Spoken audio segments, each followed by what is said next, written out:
రక్షించే ప్రపంచంలో అంతటా కూడా కరువు వచ్చినా మొత్తం ఇబ్బంది ఉన్నా గానీ అమృత శక్తులు ఎవరి దగ్గర ఉంటాయంటే అమ్మవారి దగ్గర ఉంటాయి. జగన్మాత మణిద్వీప వాసిని లలితా మహాత్రి సుందరి దగ్గర అద్భుతమైన శక్తి ఉంటుంది.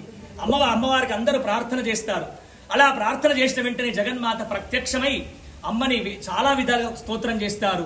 యా దేవి సర్వభూతేషు మాతృరూపేణ సంస్థిత నమస్తస్యై నమస్తస్యై నమస్తస్యై నమో నమః శాకంబరీతి విఖ్యాతం తన్మే నామ భవిష్యతి. అలా అనేక స్తోత్రం చేయగా అమ్మవారు ప్రసన్నమై మీకేంటి అని కోరుకున్న వెంటనే అయ్యా అమ్మ మా పరిస్థితి చూసాం కదా, మేము హాయిగా మంచిగా వరముతో శక్తితో ఉన్నటువంటి చాలా లేత పువ్వులాగా వెలిగేటటువంటి మేము ఎండిపోయి చిక్కిపోయి బక్కజిక్కిపోయినాము.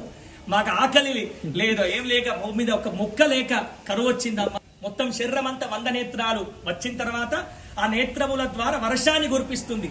అప్పుడు అమ్మవారికి ఏం చేస్తారు? ఏం పేరు వచ్చింది? శతాక్షి అని పేరు వచ్చింది. శతాక్షి అని పేరు వచ్చింది. 100 అక్షములు వస్తాయి కాబట్టి దాని నుంచి అమృత వర్షాన్ని కురిపించి భూమిని సస్యశ్యామలం చేస్తుంది.